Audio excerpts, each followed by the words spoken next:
સુરતમાં ફરી બીઆરટીએસ બસની બેદરકારી સામે આવી છે। પર્વત પાટિયા વિસ્તારમાં બીઆરટીએસ બસમાં ચડતી વેળા બેદરકારીનો વિડીયો સોશિયલ મીડિયામાં વાયરલ થતા મુસાફરોમાં ભય ફેલાઈ ગયો હતો। સુરતમાં મનપા સંચાલિત બીઆરટીએસ બસ સંચાલકની ગંભીર બેદરકારી સામે આવી રહી છે। વારંવાર બસ ચાલકની બેદરકારીથી મુસાફરો ભયભીત થયા છે। ત્યારે ફરી વખત સુરતમાં બીઆરટીએસ બસ સંચાલકની બેદરકારીનો વિડીયો વાયરલ થતા અનેક સવાલો ઉઠી રહ્યા છે। તો આ વિડીયો જોઈને લોકોમાં ભારે રોષ પણ જોવા મળી રહ્યો છે।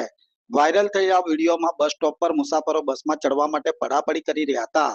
તે દરમિયાન બસ ચાલકે બેદરકારી દાખવીને બસ આગળ ધપાવી દીધી હતી। પરિણામે એક બાદ એક મુસાફરો ચાલુ બસમાંથી નીચે ટપોટપ પડવા લાગ્યા હતા, જેથી મુસાફરોની ચીસોથી સમગ્ર વિસ્તાર ગુંજવા લાગ્યો હતો। સૌથી ગંભીર બાબત એ હતી કે એક વૃદ્ધ મુસાફર બસના ટાયર નીચે આવતા રહી ગયા હતા અને માંડ તેમનો જીવ બચ્યો હતો। આ સમગ્ર ઘટનાનો વિડીયો ત્યાં હાજર એક મુસાફરે પોતાના મોબાઈલમાં કંડારી લીધો હતો, જે વિડીયો હાલ સુરતના તમામ સોશિયલ મીડિયા ગ્રુપમાં ફરતો થયો છે। જે વાયરલ વિડીયોમાં બસ ચાલક અને કંડક્ટરની ગંભીર બેદરકારી સ્પષ્ટપણે જોવા મળી રહી છે। તો પાલિકા દ્વારા બસ ચાલક સામે કાર્યવાહી કરી બીઆરટીએસ બસ ચાલકને તાત્કાલિક સસ્પેન્ડ કરી દીધો હતો અને તમામ એજન્સીઓને સૂચના આપી કે કોઈ પણ રૂટ પર આવી બેદરકારી ચલાવી નહીં લેવામાં આવે તેવું મનપાના ચેરમેને મીડિયા સામે નિવેદન પણ કર્યું હતું।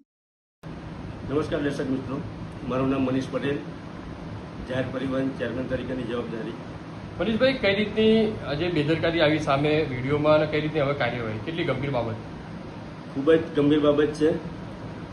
રૂટ નંબર 12 પર સરસાણાથી ઓએનજીસીના રૂટ પર ટોટલ 34 બસો ચાલે છે, પણ પૂરને કારણે અત્યારે બસ ખરાબ હોવાને કારણે આ રૂટ પર 23 જ બસ ચાલે છે, જેને કારણે મુસાફરોને હાલાકી ભોગવવી પડે છે।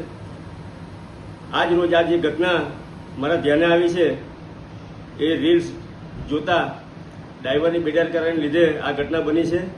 એ બાબતે તાત્કાલિક ધોરણે ડ્રાઈવરને બ્લેકલિસ્ટ કરવામાં આવ્યો છે અને એજન્સીઓ સામે કલેક્ટરશ્રી સાથે સંકલન કરી કાયદેસરની કાર્યવાહી કરવામાં આવશે। સર, આવી રીતના ઘટના ના બને હવે શું સૂચન આપ્યું ફરી? જાહેર પરિવહન તરીકેની જવાબદારી સંભાળતા જ મેં બધી એજન્સીઓને ઇન્સ્ટ્રક્શન આપી હતી કે ડ્રાઈવરો જે મોબાઈલ પર વાતો કરે છે એ મોબાઈલ પર પ્રતિબંધ મૂકવા મેં કમિશનરશ્રીને પણ વાત કરી હતી। સાહેબ, વૃદ્ધાનો હાથ પણ બસમાં અંદર આવી જાય છે દરવાજાની અંદર, કેટલી બેદરકારી લાગે?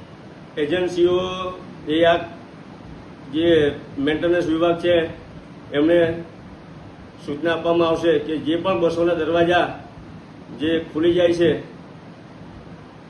એ રિપેરિંગ કરી પછી જ બસો રૂટો પર મોકલવી।